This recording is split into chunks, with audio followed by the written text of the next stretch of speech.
후보님, 네, 우리 헌재 위상이 엄청나죠. 특히 지금 국민들이 헌재를 정말 예의주시하면서 보고 있다는 거 알고 계시죠? 네. 탄핵제도의 필요성에 대해서 한 말씀 주시겠습니까? 탄핵제도가 왜 있는 거죠? 탄핵제도는 뭐 고위공직자들이 위헌 위법적인 행동을 했을 때 탄핵하는 파면시키는 제도라고 알고 있습니다. 네. 고위공직자들에게 유독히 있는 이유는 일반적인 파면 절차라든지 일반적인 검찰의 소추를 통해서 직무에서 배제할 수가 없기 때문에 이분들에 대해서는 특별하게 헌재에서 하는 거죠. 네, 네. 그러면 이게 직무 집행에 있어서 헌법이나 법률에 위배해 있을 때 하는 거잖아요. 네. 네. 두 가지 요건이 있는 거잖아요. 위헌 위법성과 중대성이 있는 거잖아요. 위헌 위법성과 관련해서 질문 한번 드릴게요. 위헌 위법성에 대해서 헌재에서 독자적으로 판단할 수 있나요? 아니면은 행정소송이나 형사소송의 결과를 기다려야 되나요? 독자적으로 판단할 수 있습니다. 독자적으로 판단할 수 있죠. 그러면 하나 더 묻겠습니다. 우리 아까 김학의 검사장 사건, 그 사건에 대해서 1심 판결을 하셨고 거기에서 특히 2013년에 기소를 했다면 이미 법정에 세웠을 건인데 특히 그 동영상에 김학이라는 것을 판결문에 적시하셨지 않습니까? 그렇게 후보자님께서 보시기에 이 동영상의 내용이 김학이다라고 이렇게 판단했으면 그때 기소했으면 되는데 그걸 기소하지 않은 검사들이 있습니다. 그분들에 대해서 검찰에서 불기소를 했습니다. 이분들에 대해서 불기소를 했고 재정 신청도 안 됐기 때문에 형사적으로 처벌할 수 없습니다. 만약에 이때 불기소 무혐의했던 그런 검사들이 지금도 직무를 하고 있다면 만약에 탄핵을 할 수 있다고 생각하십니까? 질문의 요지는 형사적으로 처벌받지 않았지만 헌재에서 이거는 위헌적이고 위법적이다. 그렇기 때문에 탄핵할 수 있다라고 보십니까? 수사나 재판의 결과가 좀 안 좋을 때 수사나 재판을 한 검사나 판사를 비판할 수 있습니다. 근데 실제로 그런 결론이 나오게 된 데에 어떤 사정이 있는지 좀 알아야지 그 부분을 판단을 할 수 있을 것 같거든요. 결과만으로는 판단할 수 없고. 근데 그 앞부분에 수사가 그때 왜 이루어지지 않았는지 아니면 제대로 이루어지지 않았는지 이 부분에 대해서 언론에 많이 나오기는 합니다만은 제가 그 부분을 확정해서 말씀드릴 수는 그러면 없어서. 헌재의 대상은 될 수 있는 거 아닙니까? 헌재에서 판단을 해봐야지 아는 거 아닙니까? 그분들이 절차에 반해서 해서 이렇게 된 건지 아니면 다른 사정이 있었는지 그건 헌재에서 판단할 수 있는 거 아닙니까?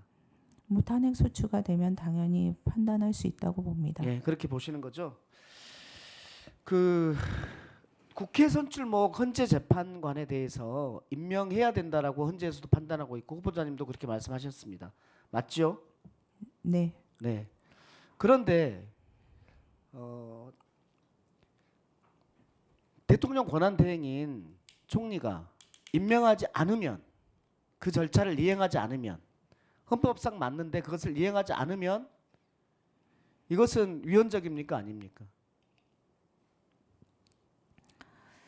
저는 임명하는 게 헌법에 부합한다고 생각을 합니다. 네, 헌법에 부합한데 헌법에 부합하는 행위를 하지 않았을 때 이것이 위헌적이다. 위헌적이면 탄핵의 대상이 될 수 있는 거 아닙니까? 또 일응은 논리적으로는 그렇게 연관될 수 있을 것 같습니다. 네. 또 하나 이 권한대행이 총리 시절에 내란에 개입되어 있었다라는 것이 수사 과정에서 밝혀진다면 이것도 당연히 탄핵의 대상이 될 수 있는 거 아니겠습니까? 제가 그 질문에 대해서 아까 가정적으로 질문을 했습니다. 예, 말씀드린 부분에 대해서 혹시 한 말씀 드려도 될까요? 그 150명, 200명 관련해 가지고 제가 그래서 그냥 생각나는 대로 단견을 말씀드리면은 안 되겠다라고 생각을 한 게, 제가 아까 이제 입법조사처에서 150명으로 조사됐다 이런 것을 듣고 그 대통령은 현존하고 그 국무총리의 직위에 있기 때문에 150명이 맞겠다 이렇게 이제 계속 하는 과정에서 생각해보고 말씀드리지 않았습니까? 근데 이제 나갔더니 헌법재판소에서는, 물론 헌법재판소 공식 입장은 아닙니다만은 주석서에 그 부분이 있고 그 부분이 제가 답변한 것과는 다르게 적혀 있는 부분이 있다고 하더라고요. 그래서 그 뭐 저는 제 입장을 말씀드린 것이니까 그 상관은 없겠습니다만은 저희 사법부에 종사하는 사람들이 좀 정치적 현안에 대해서 말씀드리는 걸 주저하는 게, 제가 여기서 이렇게 얘기해 놓고 나중에 실제로 혹시 헌법재판관이 돼서 판단을 할 때 다른 판단을 하게 되면 그 사이에 뭐가 개입된 것이 아닌가 이렇게 생각하실 수도 있고, 이렇기 때문에 저희가 참 조심스럽습니다. 그래서 이 부분도 위원님께서 말씀하시는 부분은 잘 알겠지만 제가 지금 막 생각해서 대답하기에는 조금 정치적으로 너무 그 현안이다 이렇게 말씀드리고 싶습니다. 이 시간 더 필요하신가요? 1분 1분만 더 주십시오. 1분 더 주십시오. 그 부분과 관련해서 하나만 좀 정확히 짚으면, 그러면 헌법과 법률의 위반 여부는 헌재 독자적으로 판단할 수 있다라는 것에 대해서는 이견이 없는 거죠. 예, 그거는 뭐 네. 맞는 말씀입니다. 예, 또 하나요. 그 대통령의 제2요구권에 대해서는 한계가 있습니까? 내재적 한계가 있는 거죠. 제2요구권이 헌법상으로는 뭐 이의가 있으면 이렇게 돼 있는 것으로 알고 네. 있습니다. 근데 그거 이외에는 요건이 있지는 않지만 뭐 기본적으로 국민의 기본권 보장이라는 내재적 한계는 다 있다고 보여집니다. 네, 네.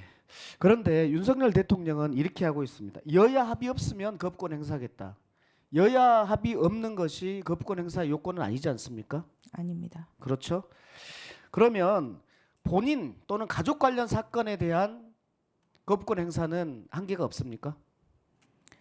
그것도 뭐 여러 가지, 아까 그냥 대통령이 이의만 있으면 할 수 있다라는 견해도 있지만 말씀하신 것처럼 그 내재적 한계가 있고, 특히 본인이나 배우자 관련 일에 대해서 거부권을 행사하는 데는 신중해야 된다라는 견해가 있는 것으로 알고 있습니다.